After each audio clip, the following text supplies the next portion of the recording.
Were there any programs that you like that you ritually would have gathered around the TV to watch, either as a family or with your parents or your brothers or?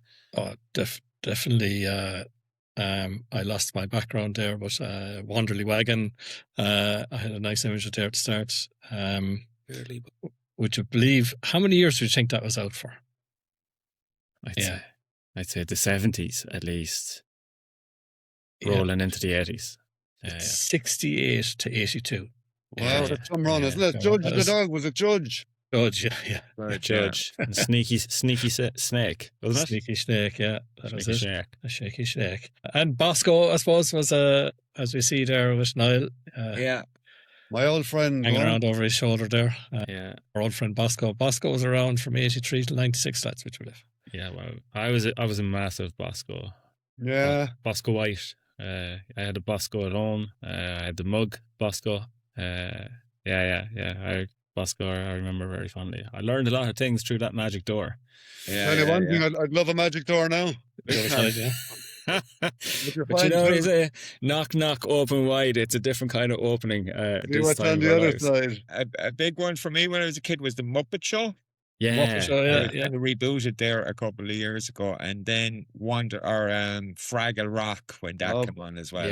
Yeah. I was actually kind of biggies in terms of the two, and I got to stay up to a certain extent to watch again dependent, but was Dallas. Do you remember Dallas? Dallas, yeah. Dun, dun, dun, dun. I still remember that, yeah. And the other one then on a Sunday night, I think particularly for rural people, was Glenroe. Glenroe, yeah. That was 8:30 to 9 o'clock, then the 9 o'clock news, and then up to bed.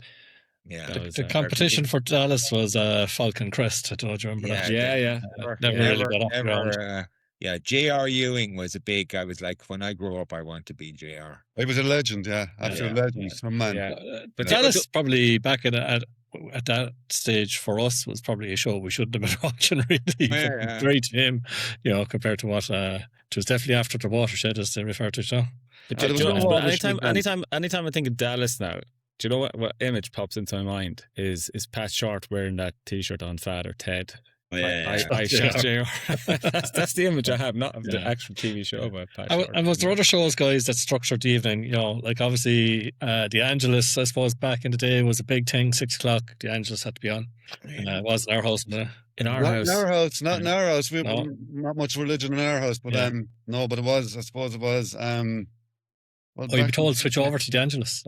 Well, in our house, you avoided the sitting room like the plague at around 6 o'clock. Otherwise, if you just passed the door and the Angelus came on, you were grabbed to come inside to do the Angelus. So like everybody would scatter around 5:30, 5:45, 5:50. So we wouldn't be near the place, So my father's father, my grandfather, used to catch every version of the news, both on TV and pretty much on radio, that was on a given day, which was probably the news 9 or 10 times. And the news on any given day is approximately the same news. So I could never work that out, but it was very important that he kept the next version of the news, but it was effectively the same information each and every time. So that was what. Yeah. 18 was a big one. Saturday morning shows, Batman and Robin. Batman and Robin, Anything Goes. Yes, yeah. Anything Goes. And what was the one after Anything Goes then? Pajo's Junkbox. Pajo's Junkbox. There you go. I was getting a little bit old for that at that stage, but I'd grab a kind of a sneaky peek at it, But Saturday was I love Saturdays because I would, go down, get up around 8 o'clock or 8:30, then have a bit of breakfast, and then go into the TV room. Hoping that one of my brothers didn't have some female friend lying on the couch. If that was the case, the TV was out for at least an hour or two. I'd be very upset. But I would have, maybe the sitting room to myself for a couple of hours, and then it was Anything Goes, Pajo's Junkbox. Yeah. Then a bit of lunch. Did you watch that? USA, yeah. Yeah. Like Glenroe, things like that. Just actually, when we were talking about Bosco and that, we missed the Den, which has been a lifeline, I'd say, to RTE over the years.